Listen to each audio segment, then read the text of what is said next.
From Daily Trust News Center, this is News Hour. Tonight on News Hour, airline operators threaten to shut down operation over aviation fuel hike. Suspended DCP Abakari to remain in detention for 2 weeks as court adjourns bail application.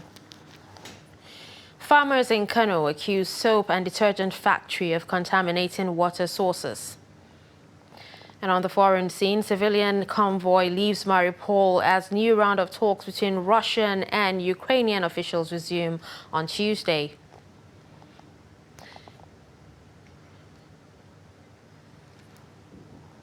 Hello and welcome to News Hour on Trust TV. I'm Darshan Husseina Usman. Now the news in full. Hours after intense disagreement over the hike in price and shortage of Jet A1 aviation fuel, airline operators and oil marketers have reached a resolution to peg aviation fuel at 500 naira per litre in the interim. The price is to run for 3 days, pending the determination of the substantive price. The Group Managing Director of NNPC, Mele Kyari, disclosed this at the end of the resumed stakeholders meeting.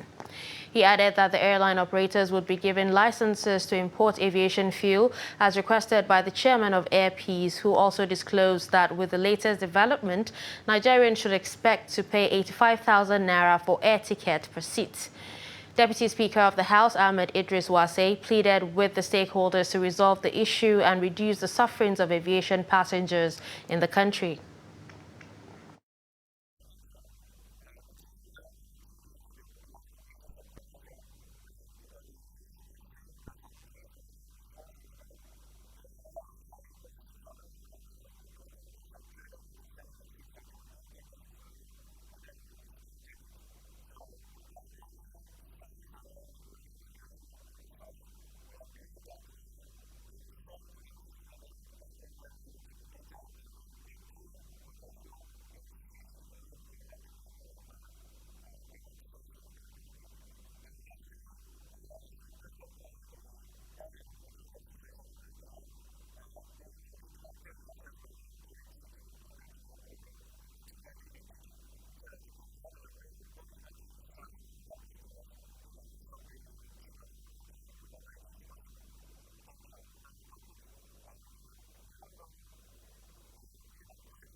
Federal Competition and Consumer Protection Commission raids several illegal loan firms operating in Ikeja, Lagos State. Executive Vice Chairman of the agency, Babatunde Rukera, said most of these companies are not registered with the Corporate Affairs Commission. He said most of the companies do not have license to do business in Nigeria. He expressed the reasons that necessitated the investigation and sting operation in the Ikeja area. I'm able to deputize for the operations manager. We've got some materials from him. So, are you? So that we can proceed? Yes. Okay, good. And so, here you are, we've got a court order from the Federal High Court to execute the search. This place of enforcement. So, I want to go through it. In addition to that, as an advisor, to do an employees. So a few questions for you. The search warrant will let us search this place, including seize whatever devices you think are appropriate for continuing our investigation. This will be very quick if you are cooperative. There's an advisory you might want to share that with your employees. It requires you to cooperate. I might warn you also that failure to cooperate is a criminal offense, and we have the will to prosecute whoever doesn't cooperate. And if you want to take time to go through this, that's fine. If you want to call your lawyers, that's also fine. But while you're doing that, I'd like to secure the entire location, including all the people who are working. In addition to that, I'd also like to ask you a few questions. And one of the questions is, can you tell us how many companies are actually operational? The problem here is that what these employers are using them to do sometimes is wrong. But you all know it. You all know it. But it's your job. So, I am not holding you responsible for having to do what is your job. But I will hold you responsible. If us want to report order of the company, we ask you questions and you cannot answer.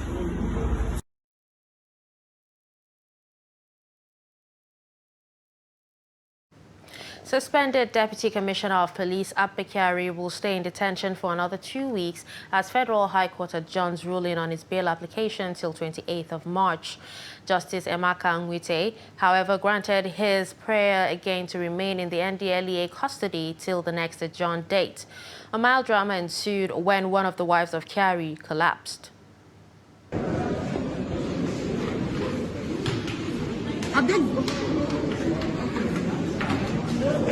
They should take her to the room and let them pour her water if there's any place so that they can pour her water so that the camera cannot be on her face.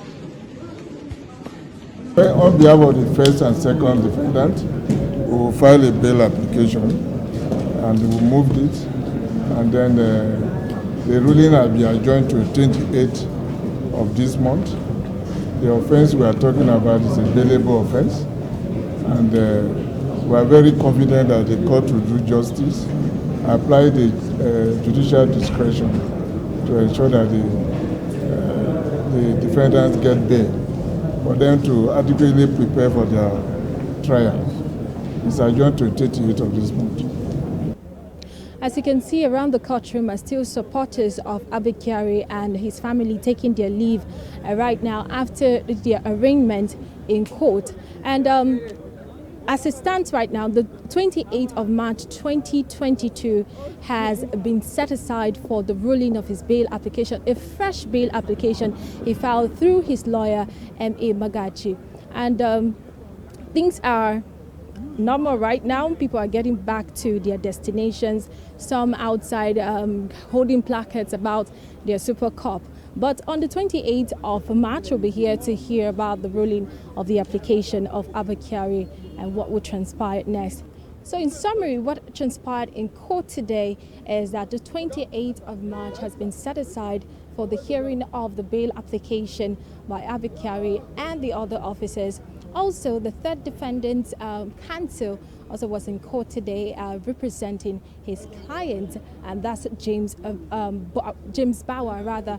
And of course, right now they've been taken back to the NDLEA custody as they prayed the court that they want to remain in the NDLEA custody and not in prison. So they are being asked to be in their best behavior till the day of till the adjourned date, which is 28th of March 2022. Martia Umar, Trust TV News, Abuja. In education, Academic Staff Union of Universities has extended its warning strike for another 2 months. The union made the resolution to extend the strike at its National Executive Council meeting held in Abuja on Sunday night. According to the union, it is concerned that there were no concrete offers from the government to convince the union to call off the strike and frowned at the statement credited to both the Minister of Communication and Digital Economy and the Director General NIDDA to the effect that University Transparency Accountability Solution has failed the integrity test. The demands include the revitalization of public universities, earned academic allowances, UTAS, promotion arrears, renegotiation of 2009 ASU-FGN agreement, and alleged inconsistencies in IPPIS. Land disputes between Ahmadu Bello University Zaria and Kaduna State Government may linger as the state government maintains its earlier stand on revoking the institution's College of Agriculture land. Fatima Saleh Ladan has more. The state government says in a press briefing that the institution has violated the trust given to them. Kasubda had noted the press release issued by Ahmadu Bello University signed by Director, Public Affairs Directorate, dated 10 March 2022. The statement sought to portray the fenced portion as the total extent of land allocated to G item 1060 in a fulfilled bid to conceal the unlawful excision and subdivisions that had taken place at the College of Agric Mando. Satellite image of the site showed that the land allocated extends beyond the fence, and a physical inspection will further confirm this portion. ABU statement tries to shrink the G item to 1060 from its 1965 size in a vain to attempt to pretend that the portion illegally excised and subdivided were never part of the original allocation. This is the first time that Kasubda had seen an instance where a landowner admits ownership of less than its full allocation. And on the issue of land for animal grazing for the institution, the state government says it has set aside a new land for that purpose. The area that is going to be reserved for the existing School of Agric, which is about close to 120 hectares, is for the academic aspect of it and the residential development of the institute. I've told you that the agricultural aspect of it, which is the livestock experimental station, is going to be moved away from the city center. You could notice that over almost 60 years back, these places were forests. And now you can see how it's been sandwiched with residential development. And that is what even prompted the Institute of Agric to carry out this illegal subdivision of plots. It will be recalled that the Kaduna state government has demolished the fence of the institution and has marked the land in contention for residential, commercial, recreational and public use, which will be divided into about 529 plots covering an area of 133.89 hectares. Fatima Saleh Laden, Trust TV News, Kaduna.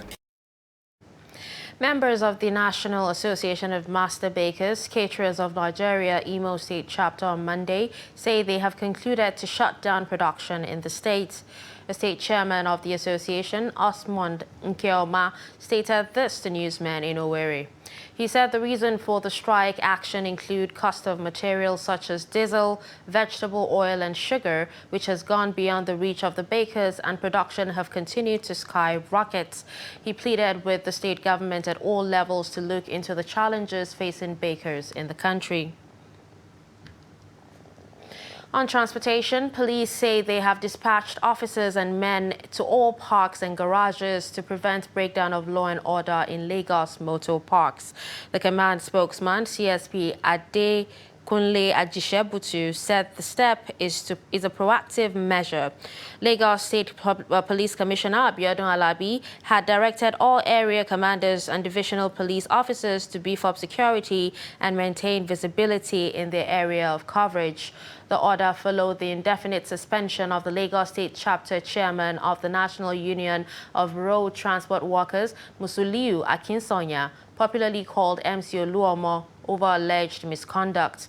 Addressing newsmen on Monday, the command PPRO assured of adequate steps to secure Lagos State.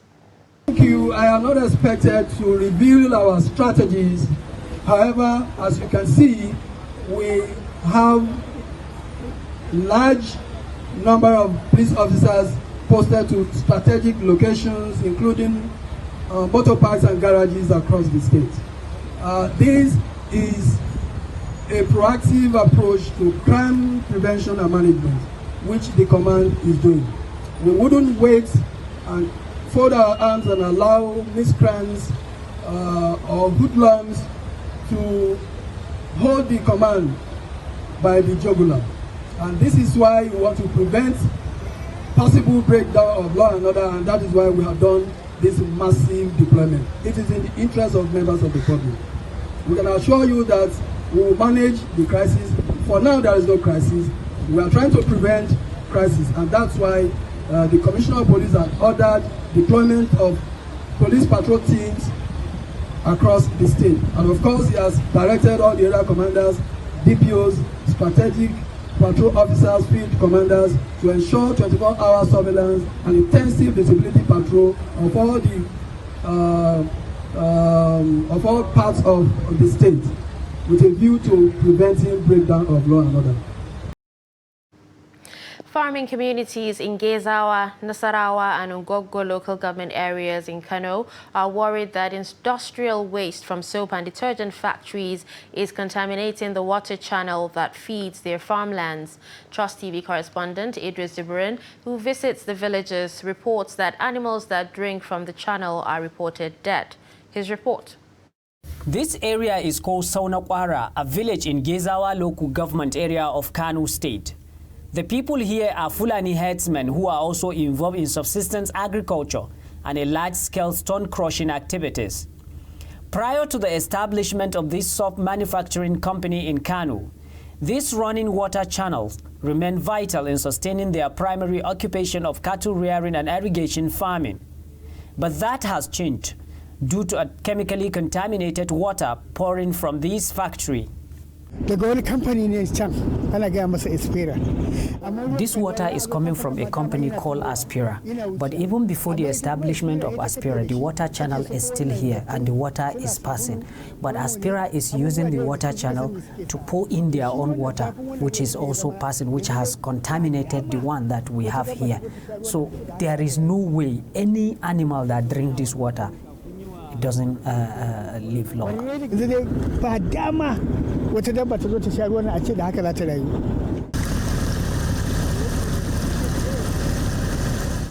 For quite some time now, several of these farming communities across 3 local government areas of Gezawa, Nasarawa and Osogoo were forced to stop their usual irrigation farming. Fishing, which used to be another important source of revenue, was also halted, and their animal can no longer drink from here. A problem, they say, is threatening not only their agricultural economy or the environment, but also their chance of continued survival here. The problem of this water is too much. In the first place, you cannot use it to bath. Secondly, we used to do irrigation farming around this area. But as of this moment, as of 2 years ago, we have stopped all that. We can no longer do irrigation farming around this place. And our animals, once they drink this water, they died. We lost a lot of animals in this process, and it keeps on happening every day. Once they drink it, after like 2 or 3 days, they died. And you even see their legs, they turn red. And after some times, they will equally die. So the problem of the water is too much, and it keeps on happening like that for us.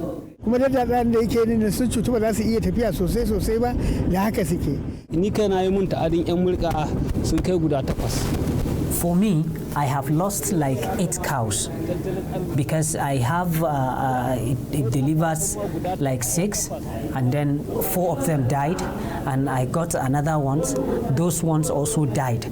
So right now I have only 3 at home. Even the 3, they are always at home. They don't go out, because if they go out, I'm scared maybe if they drink this water, they will equally die. And we can't do irrigation farming. We can't feed our animals around here, and our houses are just here.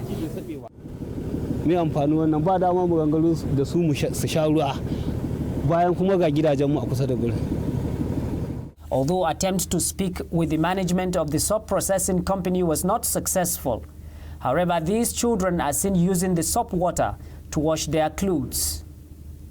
Idris Jubrin, Trust TV News, Kano. A 7-man committee set up by Kwara state government to investigate the circumstances that led to the recent violence in Oyun Baptist High School, Ijagbo, on use of hijab begins sitting in Ilorin, the state capital. Chairman of the panel, Dr. Shehu Omoni, at its inaugural sitting explains that the panel is not to witch hunt anyone, but to assess critically what happened and make specific recommendations to the government to prevent reoccurrence. Principal of the school, Francis Lambe, narrates what transpired in the school between Wednesday, January 19th and Thursday, February 3rd, when the issue of hijab took another dimension, saying resistance to the hijab ignited the violence. The principal recommends invitation of religious stakeholders from various faiths to let them understand that policy is policy and pacify both sides. Meant to witch hunt anybody. We are to assess critically what happened, how it happened, those that are involved, and make specific recommendations. And as such, I would like to let you know that people should calm down and cooperate with us. And when you are invited, to speak the truth and nothing but the truth. There's no need to mislead the panel, because we want to walk with the fear of God. And I hope at the end of the day, all sides will be happy with our recommendations. The government need to invite the Khan and also the concerned Muslim stakeholders, and let them understand that policy is a policy, and try to pacify the two sides. Because now, if you look at it, sir, our school is now closed. Now, we have our SS3 students, about 151 students, to write WIC now. Coaching, because this is the crucial hour, we normally coach the student.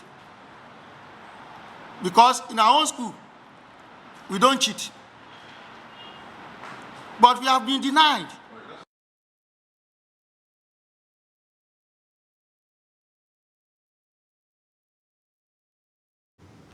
Avocats Sans Frontières, otherwise known as Lawyers Without Borders, has convened its second dialogue between civil society and the police to continue its advocacy on human rights violations by security agencies in Nigeria.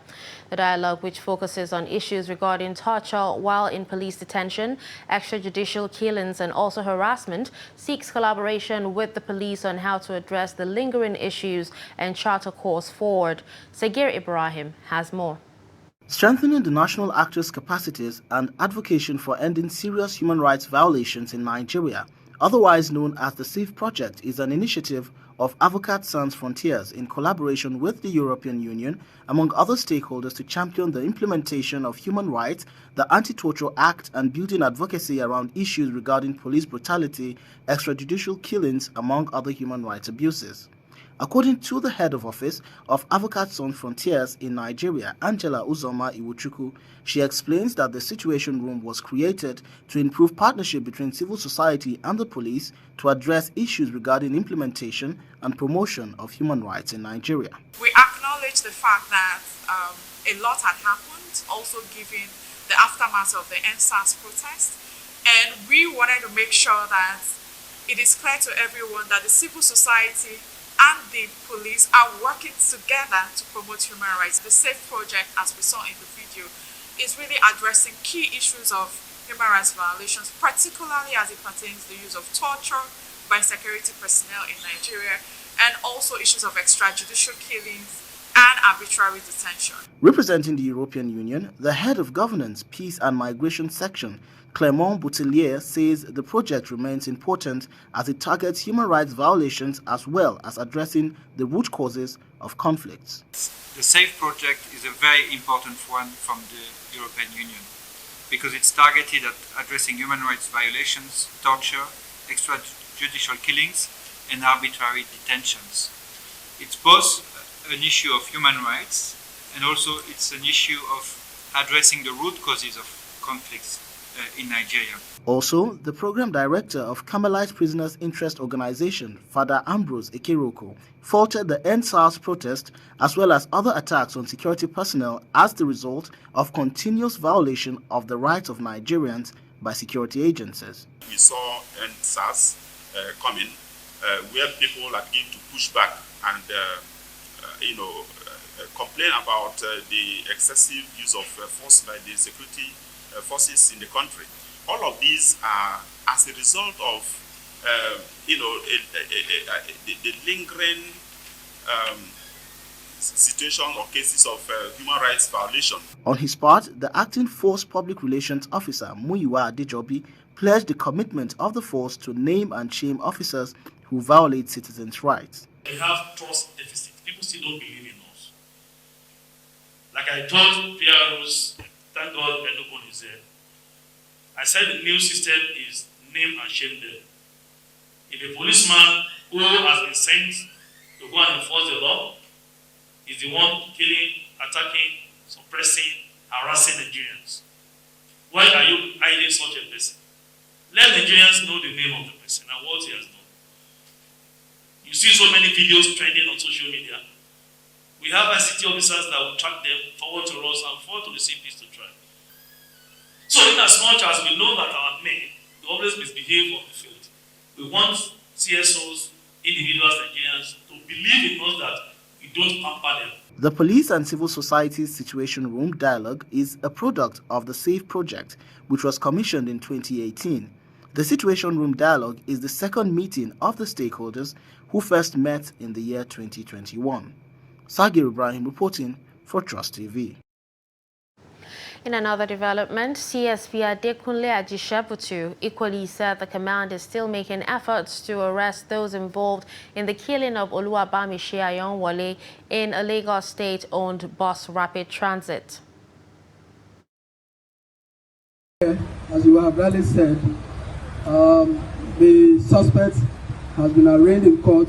Therefore, I would want to refrain from making comments on the case because that will amount to subjugate. However, as a command, we will not stop at nothing to arrest other suspects. And that's why when cases are charged to court, the charges usually read A, B, C, and either 2 or 3 others currently at large. The fact that the principal suspect has been arraigned in court will not stop us from going further in our investigation. And as we make progress as regards this very case, we'll brief the press. We'll inform members of the public. You're watching Trust News Hour. Coming up after the break. History behind Kaltungo brave men. Do stay with us. The idea was to give the interim government confidence that there is somebody, a military man, who is well known, who can be accepted. You alluded to the case of your son, Umar Farouk. Are you in touch with him? Yes, he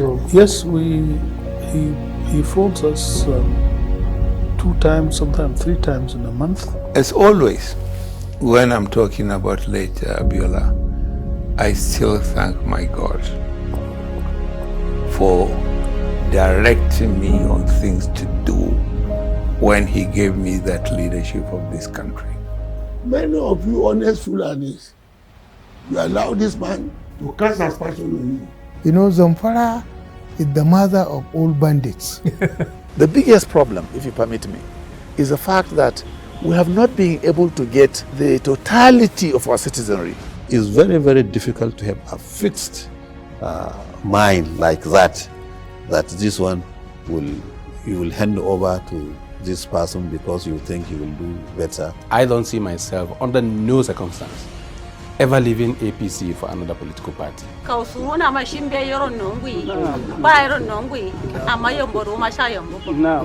on the Mambila Plateau. And this is where the hydroelectric power dam is supposed to be constructed. Most people in Nigeria are ignorant of the fact that employing a child as a maid is in fact against the law. Access to the textile mill has been very difficult. I believe, or I think, that if you want to make money, it should be in a place where there are not plenty of people that can do what you do. From the way things are happening now, I don't think the two parties will make any impact. I've been talking about the updates concerning the campaign of Nigerian Super Eagles in Abuja. Bola Tinubu has informed President Muhammadu Buhari of his ambition to contest for the position of president. To be self-reliant, a blind man defies all odds to become a carpenter in Gombe State. The country is now experiencing a fourth wave of the COVID-19 pandemic with the emergence of the Omicron variant. Talks are ongoing between NRC management and the union.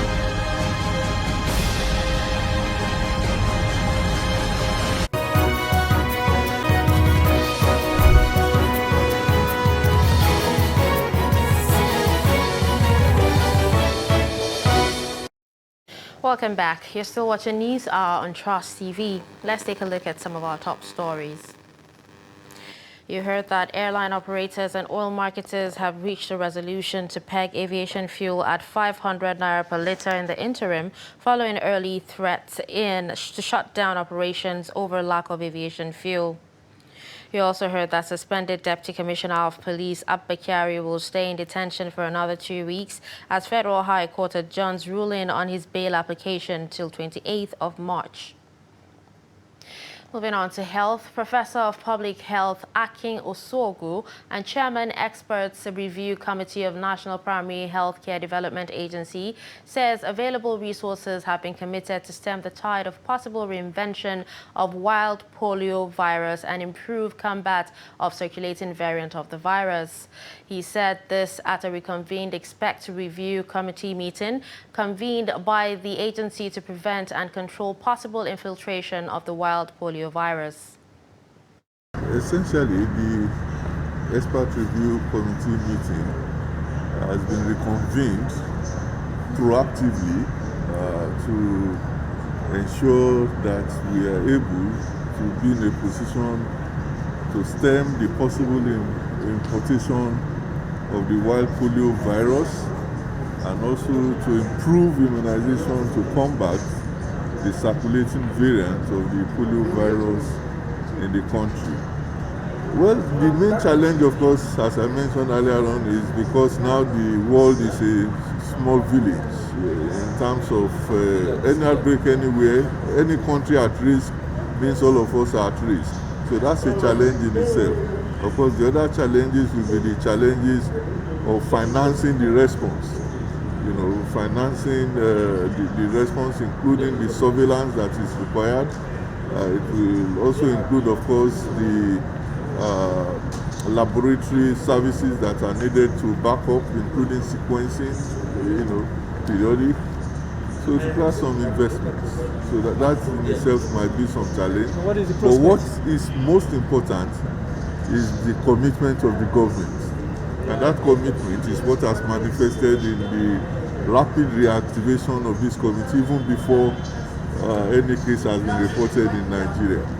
So that to me is, looks like we will be on top of it. Minister of State, Office of the Sierra Leonean Vice President, Frances Agali, says education and legislation for women should be prioritized in African countries to enable women attain more accomplishments. Agali said this at the 37th International Women's Day event at the Consulate of Cameroon in Lagos. She emphasized that creating laws to advance the participation of women in governance is key to achieving a sustainable tomorrow in Africa. The Consul General of the Cameroonian Consulate in Lagos, Besem Manga, said self-limitation is a challenge women need to work on. between men and women, the men have had power for a very long time, and it will be very difficult for them to release some of that power to the women. So we need more men to be more understanding and to support women's empowerment. We want to talk to the men now to say, you men, come on board, look at us, we need you to support us to be empowered. Women's empowerment, I want to say that one of the things that is education. Women's empowerment cannot come about without education. That's the one thing. The other thing that would lead to women empowerment in Africa particularly is legislation. We need to legalize women's empowerment. In all those countries that have succeeded, they have made laws and policies to ensure that women are protected. So education and legislation are the two keys to facilitate. As you can see, Sierra Leone is one of the first African countries that have not only signed the Maputo Protocol, but Sierra Leone, our president, have ratified the Maputo Protocol, and therefore we have put in the laws that affect Sierra Leonean women into our constitution. That any rape cases, all rape cases are taken into very serious matters. All assaults among women have been taken very seriously.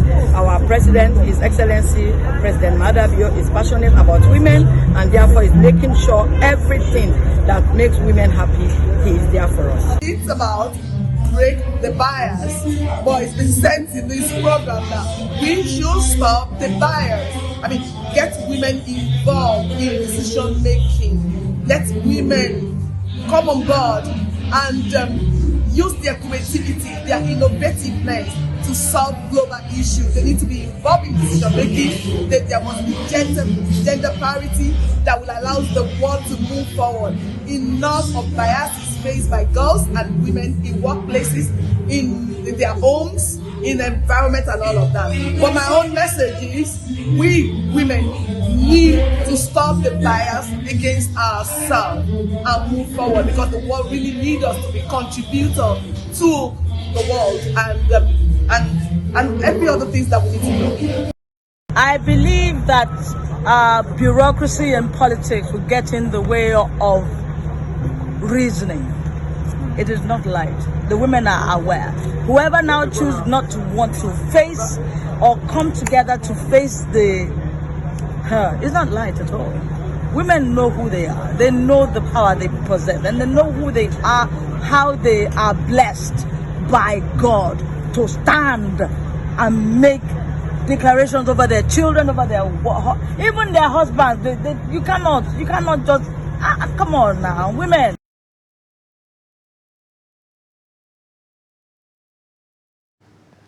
Well, in politics, Senator Kabiru Marafa-led faction of All Progressives Congress in Zamfara State on Monday boycotts court sitting on a suit challenging the legality of Congresses and exclusion of their members by APC, citing insecurity as a reason for their non-appearance.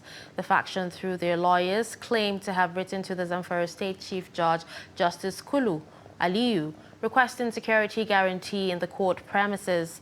Political thugs attacked the legal team of the faction during the last court sitting in Gusau. The report. Counsel to Senator Kabiru Marafa said that their actions is due to their experience on the 17th of February when they were attacked by suspected political thugs at the court premises, and 2 days after that incident, they had submitted a letter to the state's chief judge to ensure security in and around the State High Court premises, but nothing has so far been done by the authorities concerned. The presiding judge, Justice Bello Kucheri, adjourned the matter till May 18th. This followed acceptance of request by John Shaka, lead counsel to the plaintiff. The counsel in the letter said he declined to proceed with the case until adequate security measures have been put in place within the court premises to safeguard the lives and those of the parties on the matter. Some members that are supporting followers of distinguished Senator Kabiru Marafa and myself and Mr. J.C. Shaka, who achieved out of court with a good loss. So we felt our life is in danger. It will be safer to make sure that we are safe, and that is until when we are alive, we have life that we can be able to continue with it. That's the reason why we responded.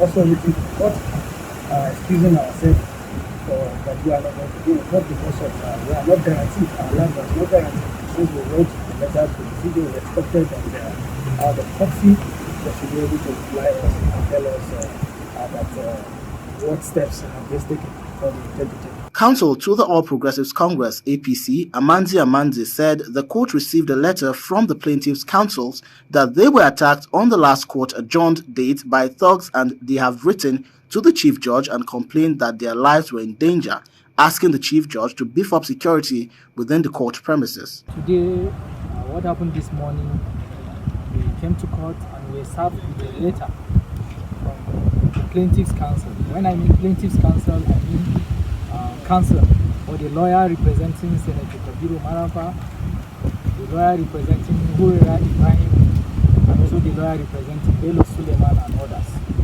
Those are the three cases filed before this court against the All Progressive Congress (APC). We received a letter from them this morning. Now the last adjourned date being the 17th of February 2022. While in the premises of this court after the proceedings of that day, they were attacked by thugs. On account of the attacks, they felt their lives is in danger. They've written to the Chief Judge of Zamfara State, asking that security within the premises of the court be beefed up. They are yet to hear from the office of the Chief Judge. Marafa, a chieftain of the APC, in the suit number ZMS GS 71-2021, sought further nullification of the just concluded APC congresses in the state. Shaka, counsel to Marafa, on February 17th, prayed the court to declare that the ward, local government and the state congresses were illegal and should be nullified, ordered the party to conduct fresh congresses that would allow full participation of all party members. He had accused the defendants, the APC and the Yobe State Governor Mai Mala Buni, who is the caretaker national chairman and extraordinary convention planning committee, of disregarding the party's rules and constitution. Kaltungo Traditional Council in Gombe State wants historical heritage site where brave men of the kingdom hunt for decades preserved to attract tourists to the state. Paramount traditional ruler Kaltungo Saleh Muhammad transcends to the Pantun Mountain located in the outskirts of Kaltungo town on a special visit to the monument. Ibrahim Ismail follows the entourage and files in this report. Pantun Mountain is naturally blessed with clean water, vegetation and a stream where people swim for luxury.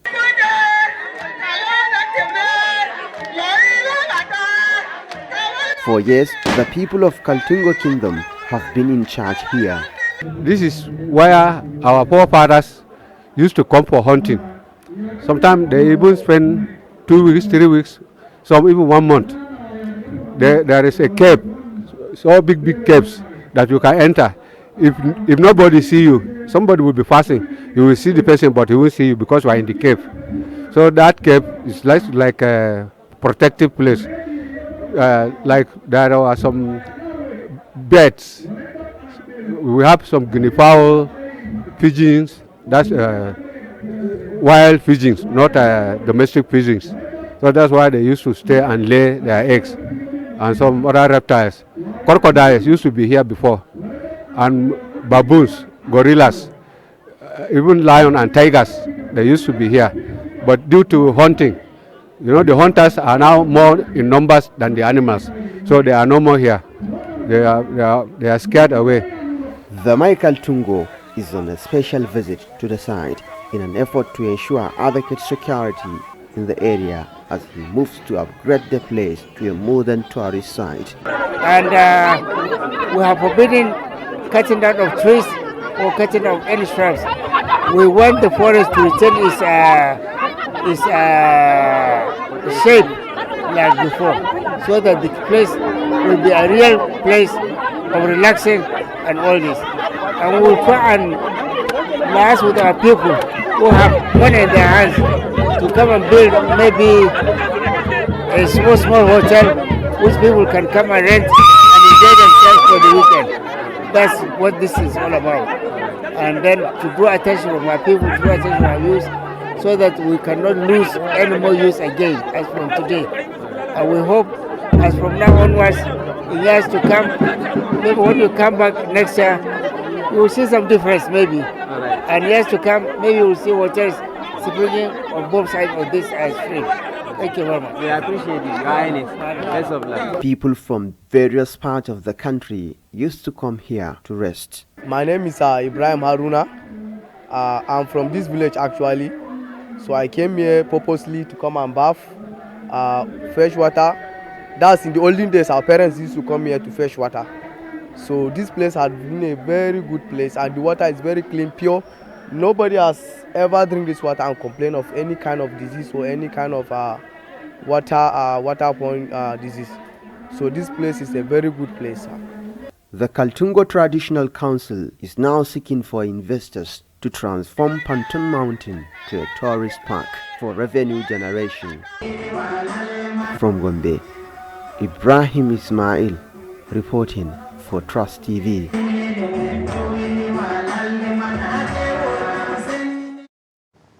Speaker of the House of Representatives Femi Gbajabiamila on Monday called on Nigerian youth to leverage on the gains of social media rather than its vices. The Speaker speaks at the commemoration of this year's Commonwealth Day celebration in Abuja. He notes that youths are at the center of social vices such as ritual killings, drug addictions, and internet fraud.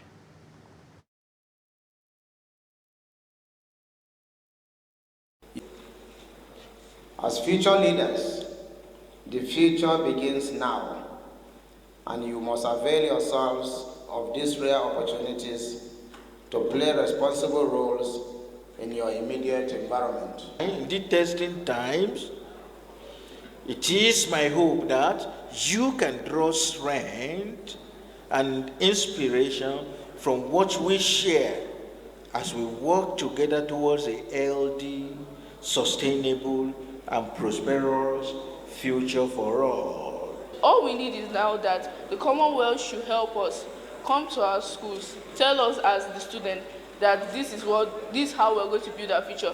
Because if they don't come to the nations and the countries, it all dies in their own arena. It doesn't come to the future generation. The Commonwealth can achieve its goals through protecting its natural resources, good governance, as well as boosting trade.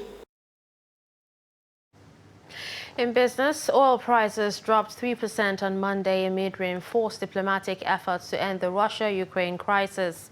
Brent crude, the global oil benchmark, shed 3.20%, trading at $109.1 per barrel, while West Texas Intermediate also declined over 3% to $105.5 per barrel. According to reports, the development is coming on the heels of the meeting between Ukraine and Russian negotiations on Monday via video link after both sides cited progress.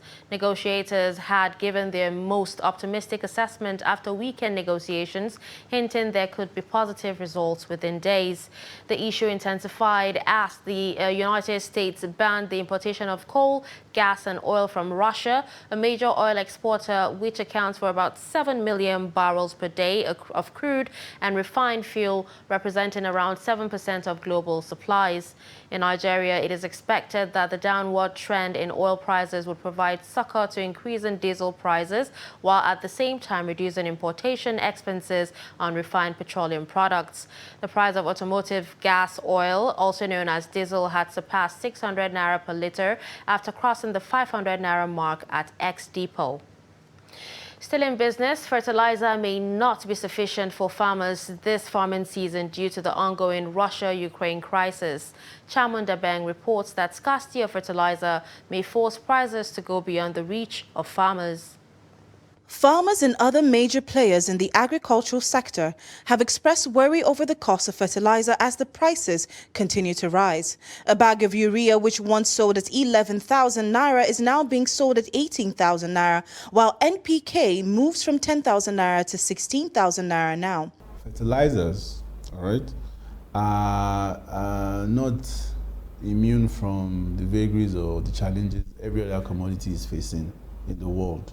In the last couple of years, we've experienced a pandemic, and it has affected or disrupted the supply chain so significantly that we've seen increases in prices for core raw materials that produce these fertilizers go from as high as 300%.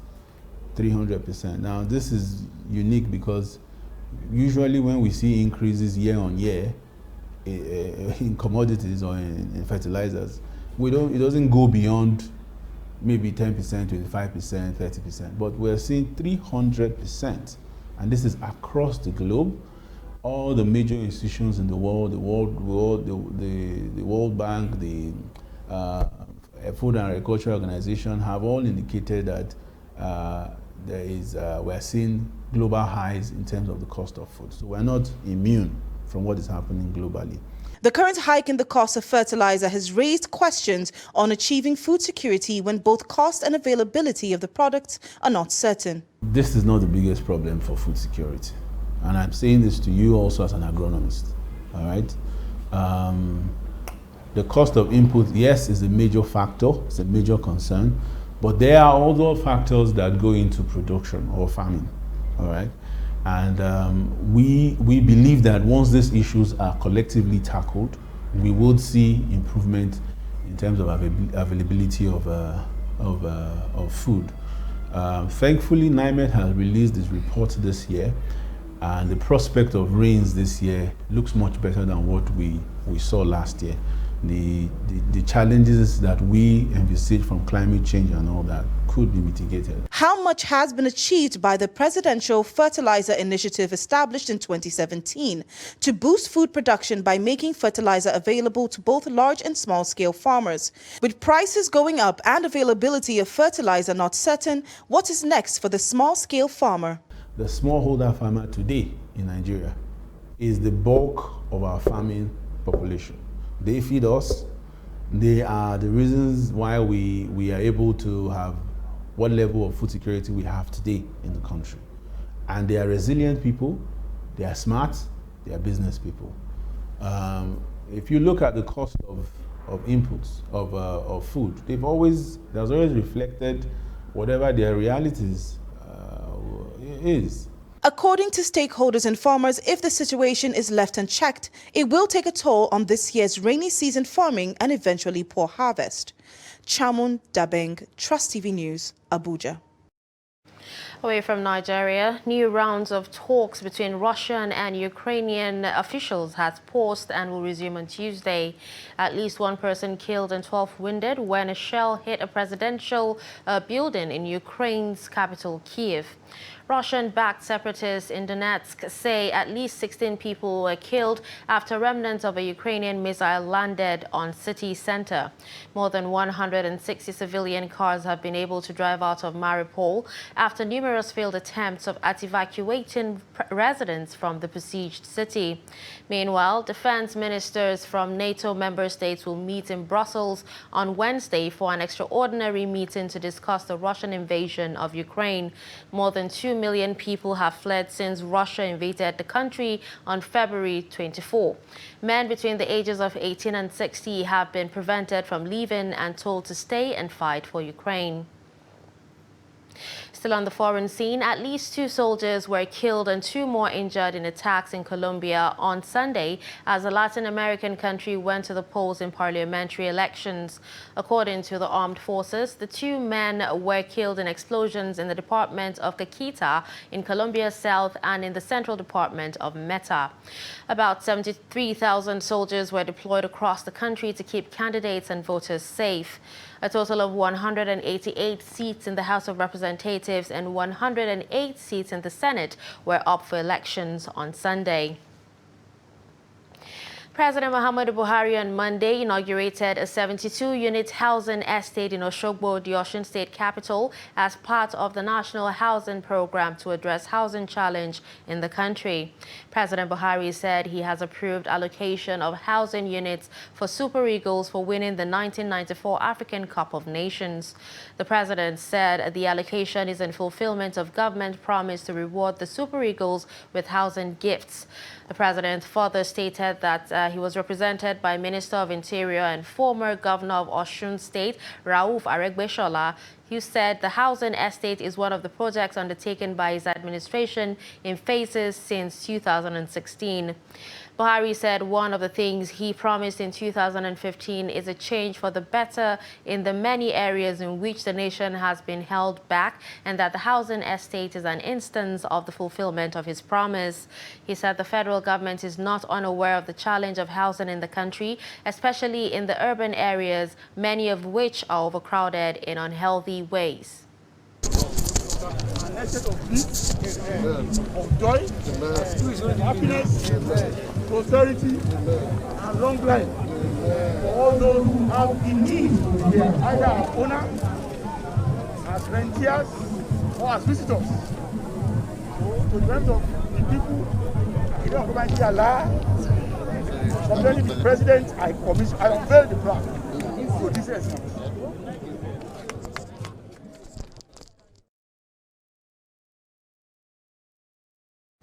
And finally, in sports, World Football Governing Body FIFA has effected minor changes in the list of match officials for this month's 2022 World Cup playoff showdown between Nigeria's Super Eagles and Ghana's Black Stars.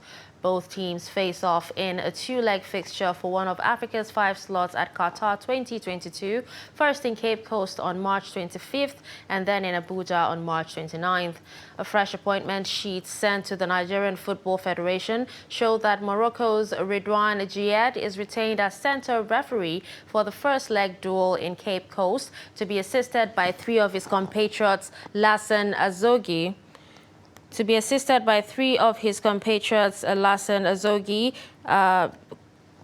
as assistant referee 1, Mustafa Akakad as assistant referee 2, and Samir Gizaz as fourth official. As for the return leg in Abuja, FIFA has replaced former FIFA referee Abdel Fattah Abdel Hamid, who served as referee assessor, while his place will now be taken by Senegalese Badara Diatta, another former FIFA referee. With that, we've come to the end of News Hour on Trust TV. Don't forget to follow us across all our social media platforms. I'm Dashan Husseina Usman. Thanks for watching.